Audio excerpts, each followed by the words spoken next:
Hey everyone, once again, we just want to start with saying thank you. All your feedback from the first video that we put out was really positive.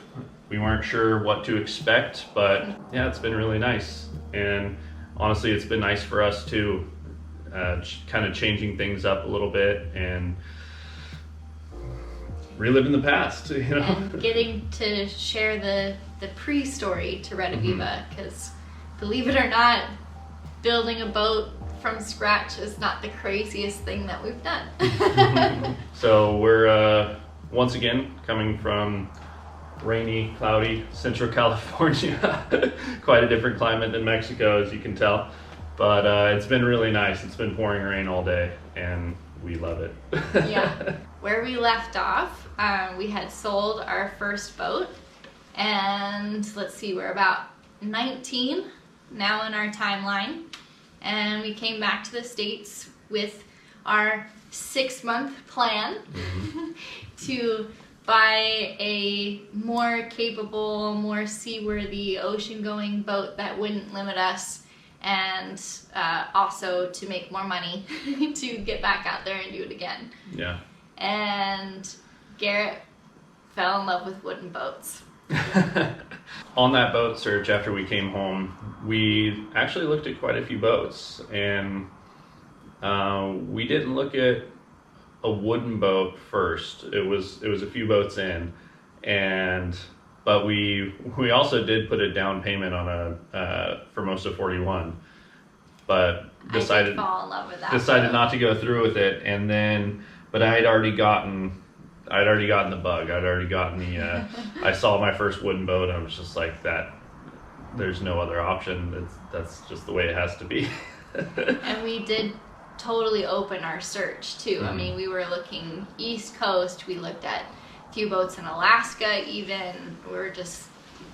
We had unlimited, it didn't matter where we started the next journey from, but we ultimately found the next boat in Newport Beach. So yeah. What's that, maybe 4 hours from here, your hometown, our home port? Something like that. So yeah, this boat came up, a John Hanna ketch, which most people know the Tahiti ketch, which is a very renowned little wooden double-ender gaff rig, and this one is the Carroll ketch. So it's the big sister to the Tahiti ketch. She was 36 feet on deck, like 14 on the beam, 30 some odd thousand pounds, just a massive old boat. And she was, I mean, dirty but beautiful. A completely different class than the first boat that we had sailed. Yeah. And so Garrett found Baltia. At the time her name was Indigo Blue, but through research, because that's also something I totally get a kick out of, is like trying to find any history, and sometimes it's really hard to find history of a boat. And so like through different forums and the wooden boat forum and trying to track some things down, on board we found all the old logs. Yeah, and we found the logs to sort of like put a lot of these pieces together. Yeah. And found that I think it was actually the second owner of the boat in her lifetime had done the most extensive sailing on the boat, and he had called her Baltia. What does Baltia mean? I might butcher it, but the long short of it is it's kind of an old sailor's myth, superstition of these mythical islands that appear when you're out. They're safe haven or paradise. They can come when you really need them, but then if you ever go try to find them again, they're not there. I mean, there's a lot more to the story. I knew it better back then, but it's Baltia is basically like a mythical island, like a safe haven, kind of a paradise that appears when sailors need it. I imagined it like, you know, when you're traveling through the desert and you get this oasis. It's almost like a mirage that comes up, but it was definitely something tangible in sailing folklore. And she felt like an island. She felt like very much a part of the sea, and she was very stable. And you know, when you walk from one side of the deck to the other, she didn't move so much, which was my first experience on being on such a full keel, heavy built boat. Much like Relocating. Yeah. She's probably the most like Red Aviva out of any of the boats we had before, would you say? Oh yeah. Yeah. Hands down. And so my first experience with meeting Baltia, because Garrett had gone down, talked with the current owner, and was like, this is it. I don't know if you had put the down payment on or we'd agreed that we were buying the boat. So it was a for sure deal. We got her for a whopping $5,000. $5,000, so $1,000 more than the previous boat. And so we went down to Newport Beach, and I got to see her for the first time. She was on a mooring there, and we rowed out, and my favorite thing of getting a new boat or even looking at a potential new boat is going through every compartment, opening up everything, kind of assessing the storage capacity, like the galley area, interior space, kind of how Garrett and I always like split our duties on board. Is below deck is my responsibility, above deck is Garrett's responsibility for tidiness, stowing, all of that. So I'm just opening up everything in the boat and getting pretty stoked. I was like, wow, this is really awesome. Not what I expected. All right, here we go. And I'm going through the galley, and I open up the covers underneath the sink. And Garrett's on deck with the current owner. And Garrett, there's a hole in our boat. There's this tiny, I don't know, probably no bigger than a quarter, like a decent sized coin size. And it's right about at the water line, so not water is pouring in, but every now and then when the boat would move, it would like spit a little bit of water inside the boat. And at first I didn't know how to think about this. So Garrett coming down with the current owner is like, oh, I didn't even know that was there, I had no idea. And he's like, but I've got some cedar plugs. And Garrett's like, all right, let's fix it. And that was my first experience with a wooden boat that is very different from a fiberglass boat. Like a hole, no matter really what size, in a fiberglass boat means you have to haul out, open that hole more, re-fiberglass, feathering it in. It's a lot bigger of a project to fix, Yeah, right? I mean, what we did was a Band-Aid. Until you can haul out and then repair whatever it needs, whether it's a small section of the plank or the whole plank or just the butt block. Yeah, you can do wonders with wooden boats with some sheet lead, copper, or some, tar. That'll work until you have the time to properly repair it. Within the hour, like it was pretty quick, and I was like, oh wow, okay, that's one check mark, I guess, for a wooden boat. With any boat there's pros and cons, whether you have a racing fiberglass boat or this heavy full keel wooden boat. It's just sort of like what you're looking for, what aesthetic you want, what maintenance you're comfortable with. They say wooden boats are a labor of love, and it is. I think just any boat is kind of a labor of love. You have to love doing it, or otherwise, why are you doing it? What's the point? Absolutely. And it's also worth mentioning at this time, I was completely green when it came to wooden boats. I mean, I'd grown up working with wood. I knew wood, but I hadn't yet really transferred that knowledge over to wooden boats, it's a whole different world. The two worlds of sailing and woodworking hadn't quite. This was the very beginning of them coming together. And I still didn't really comprehend the difference between, a $4,000 fiberglass boat and a $5,000 wooden boat. It's a whole different animal, a completely different world within the world of boats and sailing. Until you really get into it, you don't really know how different everything is. Anyone can maintain a well-found wooden boat that's in good shape. It doesn't take that much more effort to maintain it and keep it going, but to get an old wooden boat, an old rotten wooden boat that needs to be rebuilt, repaired, and even just identifying how much that it needs versus a lot of times on fiberglass boats. I mean, you have the hull, and you can see it's dirty, it's scuzzy, maybe it's got some blisters and whatnot, but I mean, the hull is kind of one solid piece. And with the wooden boat, I mean, it's made up of thousands and thousands of individual pieces. Each plank, each frame, each floor, whatever it is a different piece of wood that could have something completely different going on inside of it than the plank or the piece of wood it's joined to. And just kind of figuring out how to identify really the shape that the boat's in is a whole different thing, and that's something that I was not familiar with.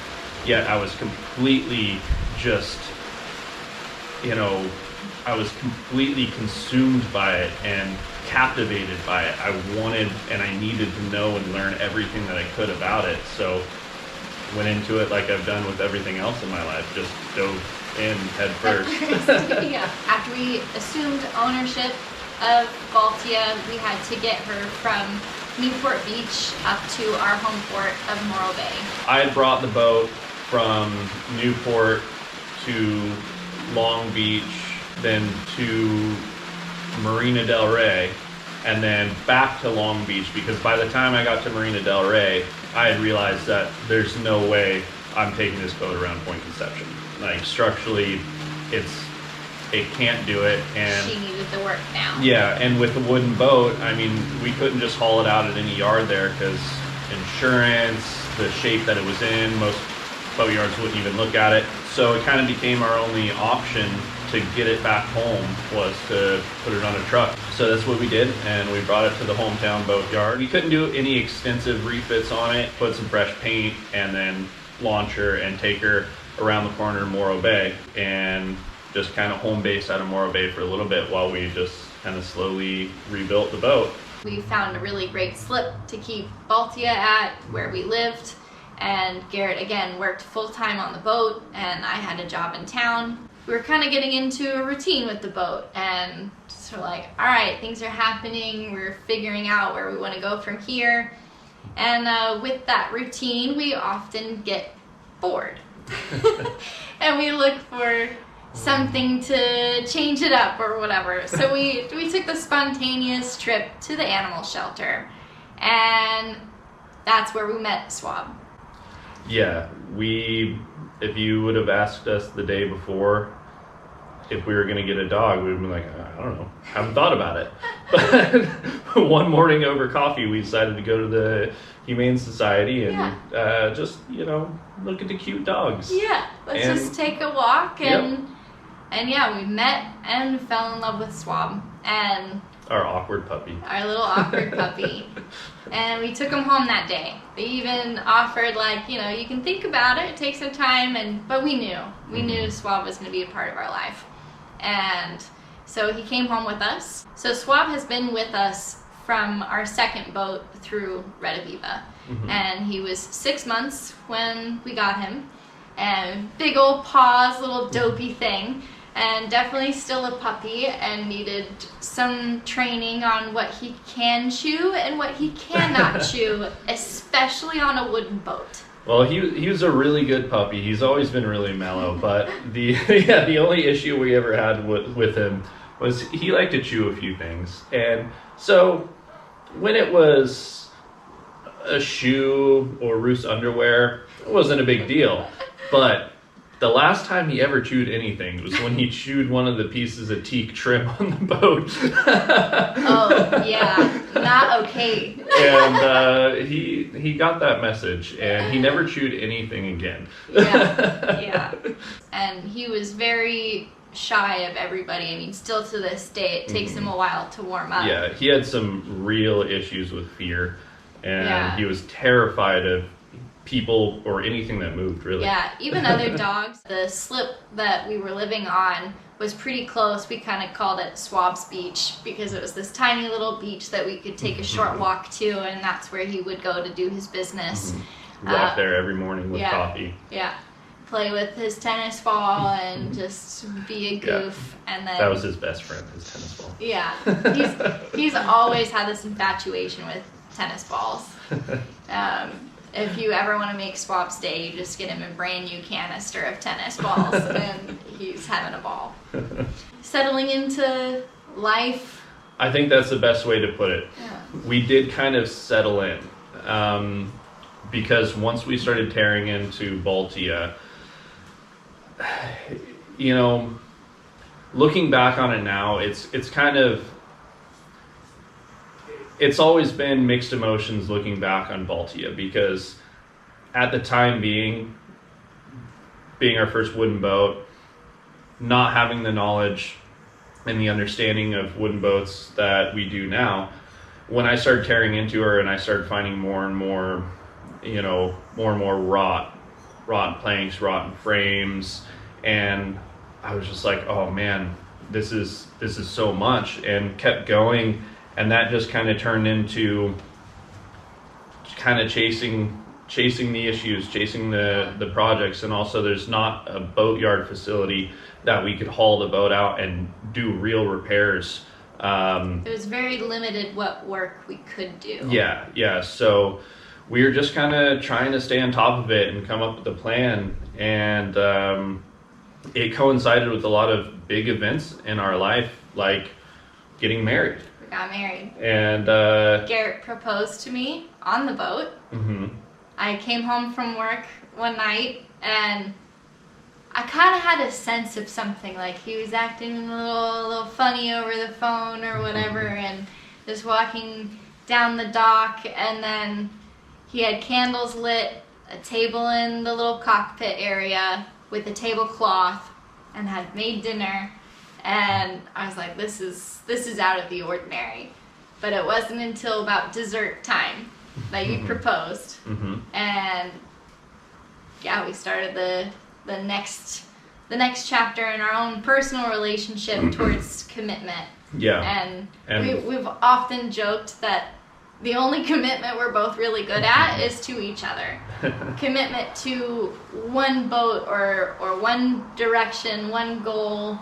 Mm-hmm. That less likely, that's flexible. Well, and at that point, that took the lead in our lives, and we were just kind of living on Baltia, still trying to figure out everything, the whole wooden boat thing. And the reason I was saying it's kind of mixed emotions looking back on it is, knowing what I know now, she really actually wasn't that bad. She had pretty good bones, and she needed repairs. She needed a lot of repairs, but they were all very doable. And she had the potential to be brought back to life and to be sailed and cruised again. But at the time, I just we felt a little I didn't know over our I didn't know heads, what I was doing. Yeah. But that being said, had learned a lot. Had learned so much by tearing into things, seeing how things went together. But I think with us getting married and that kind of being what our life was revolved around, we ultimately decided that she was too much of a project. And where we were in Morro Bay, especially, if we were up in Napa already with the boat and the boatyard there, it would have been a different story. But there's just no facilities. There's no haul out yards. The boat was not seaworthy enough to sail up to Napa.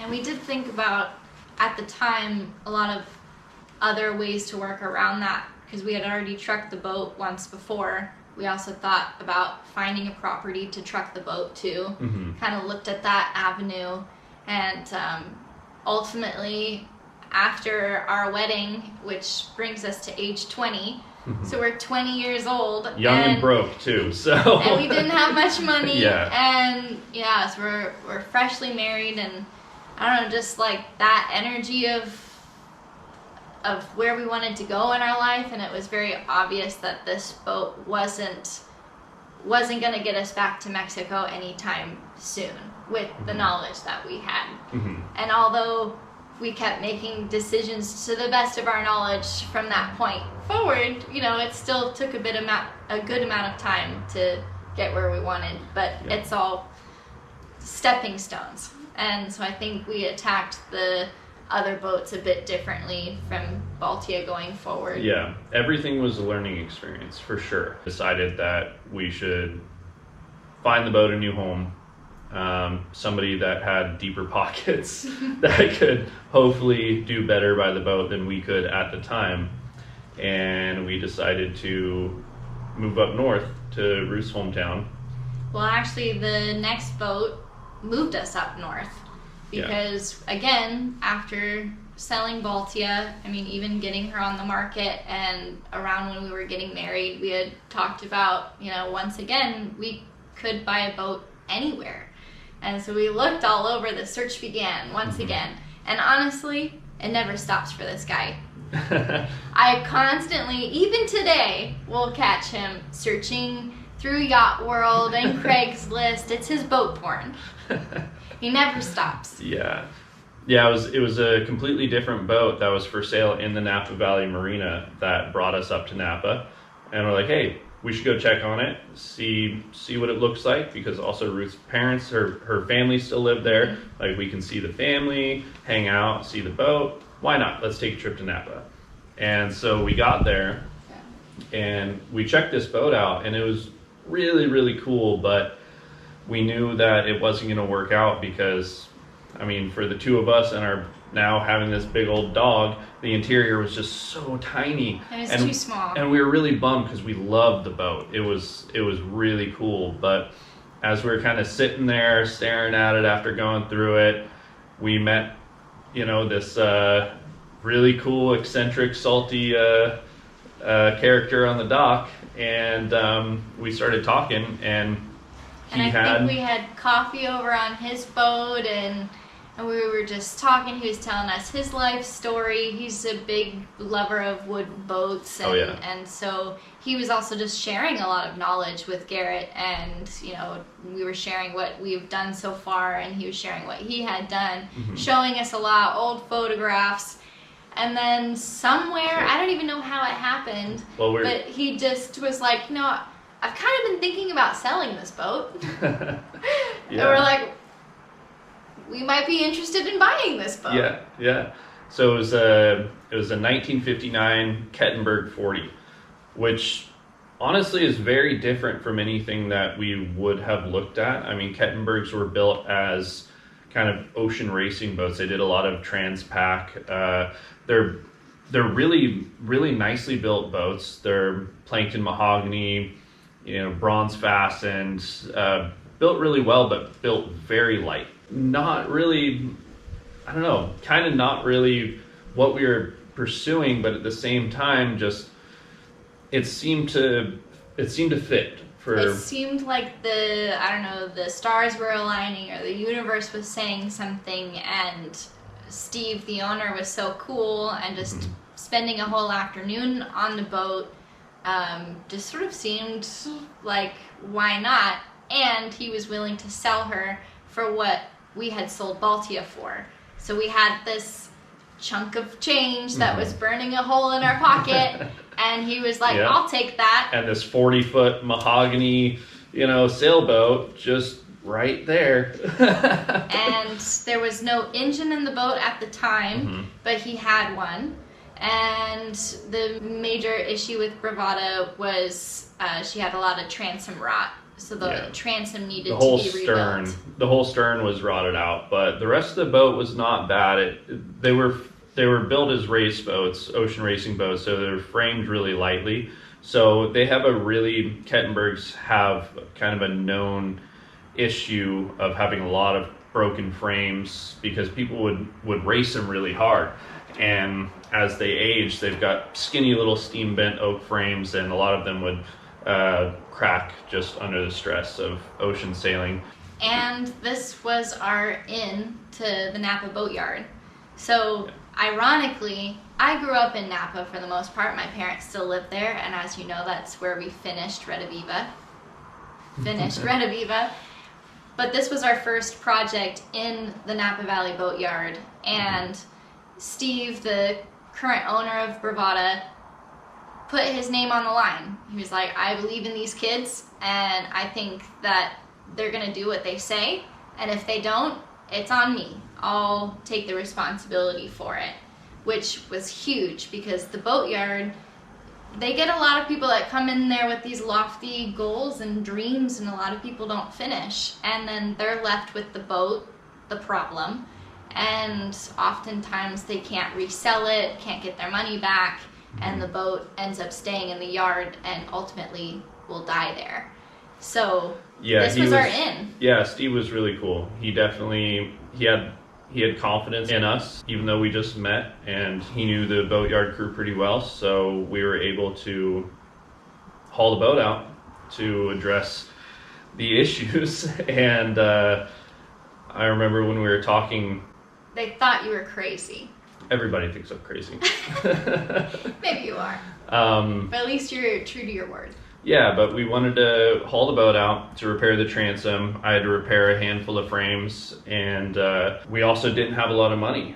And the boatyard's expensive. I mean, Napa Valley Boatyard is the best do-it-yourself boatyard on the West Coast. You're not going to find anything better. You're not going to find any better prices out there. Mm-hmm. I can't say enough good things about the Napa Valley Boatyard. And this was 12 years ago when we were doing this, and they're still very awesome. Yeah, but we were still 20 years old and broke, so we could only afford 1 month haul out, and so we told them, like, 1 month, and I mean, rightfully so. I think they're a bit skeptical, and but we hauled the boat out and cut the stern off the boat, reframed it in, built a new transom. And this was one of the biggest projects. I mean, your biggest project on a wooden boat for sure. Most intense. You're cutting off the end of the boat. Yeah. Like, she doesn't float now. And I think Steve definitely gave me a lot of confidence and just really kind of inspired me to just take it on. And Steve had years and years of experience in wooden boats, and he always told me, hey, just go for it. If you need help, I'll be there, I'll help you out. And so I'm like, okay, like I got somebody kind of on my side, watching my back. Yeah. And so I started tearing into it, and Steve would cruise by, and there's part of me that would think, okay, he's gonna, maybe get in there, get his hands dirty, but Steve would look at it and be like, looks like you got it under control. Keep it up. And then he would cruise off, and at first I'm like, oh man, like, I thought maybe I would have a little bit more help, but honestly, it's the best thing in the world that he could have done, because he's like, you have this, you can do it. Yeah. You don't need my help. You can figure it out yourself. And that's exactly what I needed. He let you be self-sufficient. Yeah. Like, he was there for moral support, and also if you had to sort of talk something through, he definitely would listen and say, like, no, that's not a stupid idea, and maybe even give you a pointer or two. Yeah. Or if I did, he was hands off. Or if I did have an idea of wanting to go too far, he would say, that's a stupid idea. Yeah. Simplify it, man. Don't. Yeah. If it ain't broke, don't fix it. Just keep focused on the task at hand. Do this. Yeah. Stop thinking about that. Yeah. Don't overthink it. Yeah. Common sense will get you really far. Yep. Did quite a bit of frame work and got the boat sanded, painted, and we launched on day 30. Yep. On day 30. Down to the wire. I mean, we were still, that morning we got there early. And we were still peeling off tape, and you were doing little touch-ups at different places. Yep. And we didn't even have full scaffolding at that point. I remember peeling off the tape, standing on top of your Jeep. Yeah. We put planks on the roll cage on top of my Jeep, and we're just driving the Jeep around the boat. Yeah. But we launched on day 30, and it's funny because the difference. That's one of the things. Another learning experience with wooden boats, and just learning more about the different types of wood and also the different build types. How big of a difference they make, because when we hauled Baltia, she was out of the water for months, and when we put her back in the water, she leaked, but not too much. And that's the thing, all wooden boats, if you take them out of the water, if they dry out, the planks shrink, the seams open up, you put them back in the water, they leak until the planks rehydrate and they swell tight. That's what keeps wooden boats watertight. The planks swell together, and the cotton in between the seams, they all swell up and make a tight fit. So, but with Baltia, she was built so heavy, and different woods were used, and so she leaked, but not too bad. But with Bravada, she was planked. She's a 40-foot boat, and had 7-8 inch thick mahogany planks, which is tiny, and these tiny little steam bent oak frames. And mahogany moves a lot. It swells and shrinks a lot. So when we put her back in the water, she was just flooding. And we had a bilge pump. And then we had a lot of pumps prepared. We knew she was going to leak, but she was leaking so much. Fast. Yeah, and we had our onboard pumps. We had a couple like big 120 AC pumps, and then the boatyard brought in their big gas pump. Yeah. And so we just let her sit at the dock, just blowing water out. And but another reason why the yard is awesome, because they were there with us, and we felt calm because they were calm. And they were just like, do you want us to get a gas pump? We're like, if you got one, great. And then they just hurried over, got a gas pump, and we're pumping water out. And then, I don't know, a handful of hours later, we were able to stick with the pumps that we had prepared with. And, by the next day, it was down to a slow trickle. Which is just it's a totally different world. And what would be a nightmare in a fiberglass boat, because you're like, it's a seacock failure, or it's the stuffing box, or it's something I don't even know. But with the wooden boat, it's just time. That's she just what needs they do. time to reacclimate with the water. And it was a trip experiencing Baltia and then experiencing Bravada, because they're both wooden boats, but they were so very different in their build and in the material. So Baltia was oak as well on the frames, right? Yeah, Baltia had very heavy white oak frames, and she was planked in Port Orford cedar. Very heavy build. And she was all like really, really nice vertical grain Port Orford cedar, very stable. And built in, she was 1946. Yeah. Is that right? So 1946, and Bravada was 1959. And then very lightly built on that scale, and they built mahogany. She was production, so they're building so many Kettenbergs in the yard down in Southern California, and they're built to a really good quality. But she also had a lot more like flat sawn planking, which flat sawn versus vertical grain, it swells way more across it swells up and down kind of this way in the planking, rather than vertical grain, which swells in its thickness rather than in its width. And that makes a huge difference in, if you haul them out of the water, how much they'll shrink when they dry out. About after an hour, slowed down to just a little waterfall. Within the week, she had dry bilges again. We christened the boat after we launched her. We had a whole christening party. A lot of your family, a lot of my family came, and we had the whole speech, because Steve had called her Bravada because he had found a original like dipstick that had the name Bravada on it. And again, couldn't find a whole lot of history on the boat previous to the owner he had bought it from, which had named her Zodiac because he was a Zodiac inflatable dealer, right? Something like that. And he raced in San Francisco. So the boat had many years of racing in San Francisco, and that owner sold it to Steve sort of when she was in retirement, and that's when we got her. So we wanted to officially give her her real name, like gift back the name. And so we had a really fun christening party. I guess one of the last projects that you did on Bravada was installing the engine, which you did 100% by himself. Steve threw in a old Volvo MD2 diesel, just a good old solid marine diesel, hand crank. It doesn't really get much more simple than that. I brought it into the garage at Ruth's parents' house, who lived in Napa, right down the road, and did some work on it, and then loaded it up into the Jeep and made myself some ramps with some come-alongs, pulleys, and block and tackle, and winched it up into the back of the Jeep and drove it, dropped it down on the ramp, and used my tow hitch with some block and tackle to wheel it down the gangway. And then wheeled it down the dock and slung the boom out, block and tackle, brought it in, dropped it down. Boom as a crane.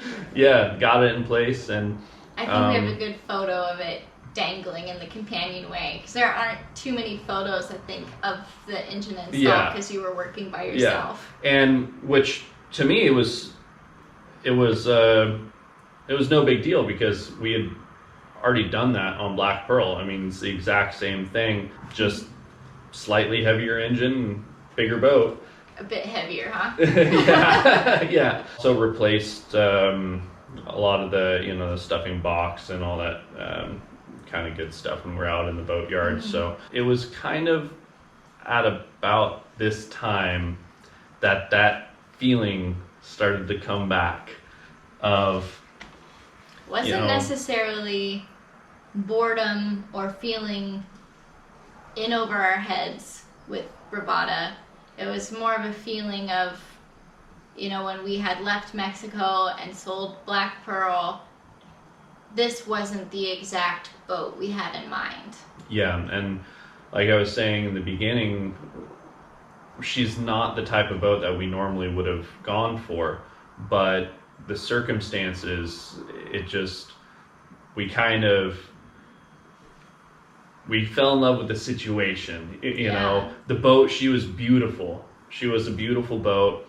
Steve was awesome. We really got along with him, and we're like, all right, let's do it. Yeah. And but it was kind of during the engine install that it kind of crept back in that, I don't know if this is the right boat. When Garrett started sharing these thoughts, I guess maybe initially I was like, here we go again.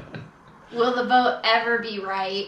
Because it was becoming very obvious that the boat was very important, mm-hmm. that it wasn't just about the sailing, cruising life, but now falling into love with wooden boats. It was about, your life of woodworking and sailing, molding together, but then also the type of boat that you wanted to sail. You had a particular vision in mind, mm-hmm. and Bravada wasn't quite it. And I think I knew that for some time. Absolutely no regrets, because we sold Bravada for 5 times what we paid for her. Yeah, so that's what I was gonna say next. That is what started us into inadvertently flipping boats. Yeah. We never had the intention of doing it, but that's kind of how it worked out for Bravada, and then the next 3 boats after Bravada. We're kind of stepping stones and going towards something we didn't quite know what it was, but because we were still doing something and you were learning every step of the way, and we were making more money each time. Yeah, and the opportunity was getting bigger. And every time, especially with the wooden boats, every time I was learning so much, and I was learning very quickly, but also my background in woodworking, I was already very familiar with wood and how to find it, how to source it. And so I got all the wood that I used reclaimed or salvaged and really high quality. And so we weren't putting a lot of money into the materials, and I was putting my labor in, and we came to find out that very, very few people want to buy a wooden boat that's too much work. Yeah, that's rough. Looks like it's gonna sink. Yeah, but if you get that boat for next to nothing, and you put the work in with sourcing your materials, that it doesn't cost a lot of money, you use your own labor, then when she's all kind of dolled up and structurally sound, they're worth a lot more money. Mm-hmm. And we figured that out with Bravada. And so when we ultimately decided to sell her, we made a really good profit. Yeah. So we're like, well, that's pretty cool. Yeah. And that, of course, we weren't thinking about doing it in any sort of for any financial gain or as like a boat flipping, There was no business plan. Yeah. Because I think we had just turned 21 around the time when we sold Bravada. Mm-hmm. And so 21 years old, we had no, we had an idea of where we wanted our future to go, but we didn't necessarily have the foresight that say maybe we have now. That's different. What just kind of happened organically is we decided to sell her, we made a good profit, and then we were able to buy our next boat, spend a little bit more money, start with just initially start with more. Start with something that has a higher value but still needed a ton of work. So even though it had all this good gear on it, it had all this work that had been done, because she had these major structural issues, she was still not worth much. Yeah. But then we could take that boat and do the work, do the structural work, and then she's worth even more. And so that kind of, like I said, we inadvertently got into flipping boats because that kind of became what happened for the next few boats, and we were able to step our way up from being completely broke sea gypsies, vagabonds, and to the point where all of a sudden after a few more boats, we were looking at boats in a price range that we never could have even dreamed of, several years prior. I just love wooden boats and the history. So when I saw this beautiful old wooden boat that was kind of in a sad state, and reality is so many of those boats, they just get chopped up and sent to the landfill. Maybe this is where that romanticism comes in, because definitely a lot of our choices with boats were sort of a romantic reasoning. Is if we don't buy her, who will? And then she'll just sit here and continue to rot. And I think another important thing to bring up too, some of the mindset for you about getting into wooden boats and this becoming more of all right, this is kind of what we're doing, even though it's not what we set out to do, but you were learning so much. One of the things you always used to say is if they're on the chopping block, what worse can I do? Yeah. I mean, if they're probably going to be crushed anyway, I can't really mess them up too bad. So I just tore into them. Looking how it went together initially, studying it, kind of mapping that out and getting a better understanding of the entire structure and how everything ties together, and then rip it all out and rebuild it as best as I could. And that also with just filling my brain as much as I could with reading everything, finding books, reading online, everything that I could about wooden boat building, everything I could about just traditional techniques and wood species and which woods to use here, which woods to use there, just completely flooding my brain with as much as I could. I immersed myself in it. So every boat was very much my education.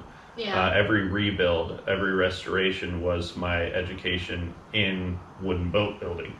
And another accidental consequence of now getting into this boat flipping thing was that you were learning how to build a wooden sailboat by restoring old wooden sailboats.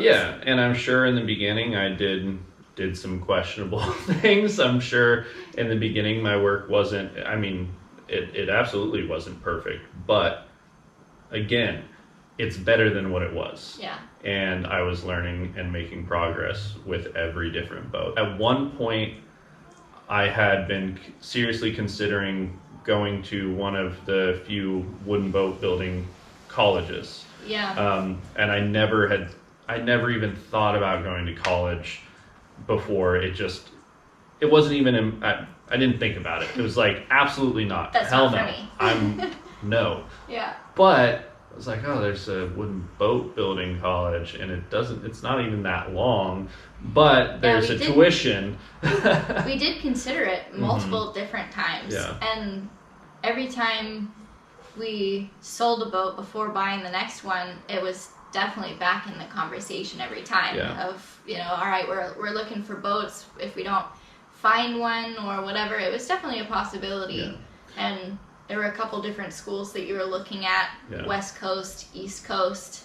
But yeah, ultimately it was pay the tuition or pay for another boat and learn with your own hands at your own time on your own pace. I went with the way that I've always done it. Learn by doing, immerse yourself in it. And that's just what works for me. And also a big thing for me is talking to as many people like Steve and other people like, Bruce. I met him a little bit later and he'll come into the story later, but just people that have done it, that have far more knowledge than I do, and just talking to them and soaking up as much as I possibly can. Yeah, finding a mentor, even ones that, no one ever got their hands into what you were working on and showed you how to do it. It was all very conversational, and you had your own project. They often had their own project, but I could ask them for advice. Yeah, that's another fun vibe of being in the boatyard is everybody's got their own project, and just getting to pick people's brains is a really fun way to learn. Yeah, and that's one thing that I found. It's kind of a dying thing. Boat building, you don't hear about a lot of kids that say they want to grow up to be a shipwright. And so the art of boat building, all the traditional skills and everything that goes into it, it is really kind of a dying thing. You see it coming back a lot more now. But when I was starting to do it, it really wasn't. And I think at least the folks that I found that had grown up doing it, they seemed to be very happy to share their knowledge with a young person who was interested in it. And they would always take their time. Ultimately, physically doing it was up to me, but they would always take their time to share their advice or their knowledge or just talk something out. And that was a big part of that transitional period for me from being a woodworker, a carpenter, transitioning into being a boat builder. If I didn't have that, it would have taken me a lot longer to get to where I am. That was my education. I decided to take that route instead of going to college for it. Yeah. It seemed the best way for us to make this life happen was to divide and conquer. And so Garrett did fully immerse himself into the boats, into whatever the project that it needed at the time, whether it was researching the boat from the get-go to the projects in between, sourcing the materials to make it happen and to make it happen on a budget, and then also selling the boat, showing the boat, and doing it all over again. And so during this time, I would work full-time doing random other jobs.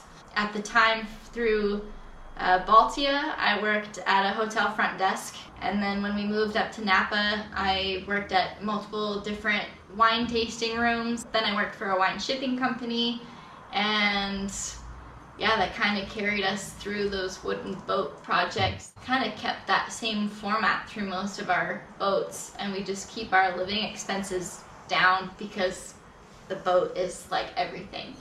Our dream, our goal was everything, and I think it's made us a really great team. Yeah, absolutely. We sold Bravada, and of course immediately this just adorable little ketch came up for sale and stole our hearts. And she was also in the San Francisco Bay Area, and so we drove to check her out. And up next